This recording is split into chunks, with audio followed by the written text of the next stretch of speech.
دا خبره یاد وساتئ د الله یو قانون دی د الله سبحانه وتعالی یو سنت دی کله چې یو بنده د مخلوق دپاره د راضي کولو لپاره خپل خالق حقیقي ناراضه کړي الله به هغه مخلوق پر ده باندې مسلط کوي بیا به هغه د ده پر سټ کې ورسپوري د ده پر سر به ورسپوري بیا به دی د هغه څخه در ټولو زیات په تکلیف وي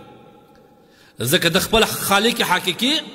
خپل رب د دغه مخلوق د راضي کولو لپاره رب ناراضه کړي الله یې ناراضه کړي الله سبحانه وتعالی دغه مخلوق پر ده باندې مسلط دی د بیلګې په توګه به درته ووایم نن زموږ د معاشرې کې دغه حالات دی د خپل اولاد د مستقبل د سمېدو لپاره د اولاد د راضي کولو لپاره چې اولاد مې یو لوړې عهدې ته ورسېږي اولاد ته مې یو لویه سرمایه پاته سي اولاد مې یو ښه بنګله و موټر ولري اولاد مې یو ښه عصري تعلیم ولري چې بیا یا ډاکټر وي ده ته پیسې را رواني د دې دپاره پلار هر قسمه ګناه کوي غلا هم کوي خدای نخواسته درواغ هم وایي دوکه هم کوي دپاره د دې چې دا پیسې ډېرې کړم اولاد ته یو شی پرېږدم او زما اولاد سبا خوشحاله وي او زما اولاد وایي چې بابا تا زما سره ډېر احسان وکړي زما اولاد په یو ښه موټر کې سپوري د دې دپاره پلار ګناه کوي او خپل خالق حقیقي او خپل رب ناراضه کوي د دغه اولاد د راتلونکي د خوشحاله کېدو دپاره الله به دغه اولاد د ده پر دا سټ ورسپور کړي دغه اولاد به د ده د غاړې توک وګرځېږي دغه اولاد به د ده دپاره زهر وګرځېږي او د ده مرګ به د دغه اولاد څخه دا موږ تاسې لیدلي کوم کسان چې د اولادو د راتلونکي دپاره د دنیا د سمېدو فکر کوي د آخرت فکر نه کوي د دنیا د سمېدو فکر کوي یا پیسې ورته ډېري یا پر یو عهده یې دري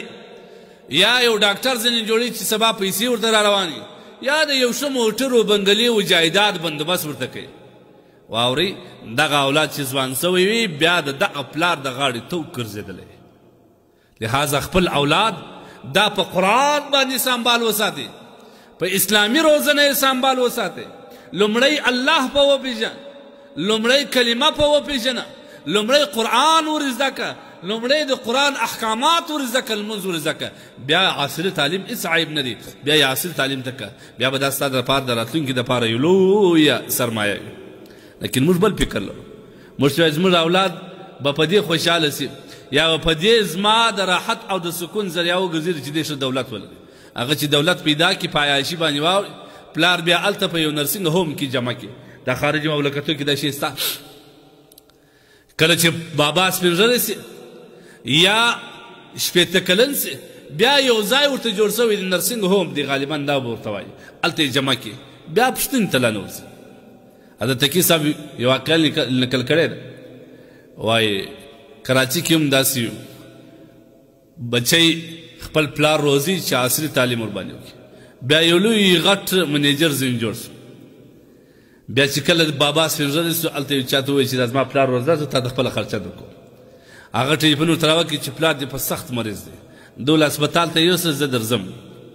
بیا ټلیفون ورته راوکړي چې د پلار د اخرنی حالات دی ده ورته ووایي چې ته په هسپتال کې یې هغه ورته وویل زه درځم بیا یې ټلیفون څو ګنټې ما بعد ورته راوکړي چې پلار دې مړ سو ده ویل دا زما د پلار مرګ زما دپاره یو لویه صدمه ده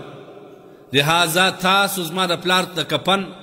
او د قبر بندوبست وکړئ زه درځم په دا کې د پلار فاتحه هر څه تېره شول زوی ودې ته نه راغلی نو هغه زوی دپاره چې تا هر څه کول هغه دې نن اسپتال ته نسي درته راکللی هغه زوی ستا مرګ ته نه راږځي هغه زوی ستا کفن او ستا د قبر او ستا د جنازې دپاره ځان نسي حاضرولی دغه اولاد به بیا ستا ته څه پیدا ورسي لهذا د اولاد روزنه دا نه ده چې اولاد سرمایه ډېره کړه د اولاد روزنه دا ده چې اولاد په اسلامي او قرآني روزنه باندې وساته قرآن په زده که اسلام په زده که د اسلام احکامات په زده که اسلامي دینی احکامات په زده که بیا چې هر څه ورته کوې دغه زوی به ستا دپاره یو لوی صدقه او ستا دپاره به د دنیا او د آخرت د کامیابۍ ذریعه لیکن نن سبا موږ عجیبه یو د اولاد دپاره موږ درواغ وایو پیسې ګټو سفرونو کو په کلو کلو خپل میرمن پرېښې ده د دغه اولاد دپاره موږ دا کوو لیکن آخر موږ ته کوم پاتې د هغه اولاد بیا ستا جنازې ته لا نه راځي د هغه اولاد به یو دوې ورځې د باندې وژاړي که نه بیا دې دعا ته لا نه درځي زیارت ته لا نه درځي د اولاد روزنه په پیسو نه کېږي د اولاد روزنه په بنګلاو په موټرو په عهدهو په دې باندې نه کېږي د اولاد روزنه که غواړې د خپل مستقبل دپاره یو شی ځینې جوړې په اسلامي روزنه وساته اسلامي تربیت ورکړه بیا به دغه اولاد ستا دپاره لویې صدقه جاریه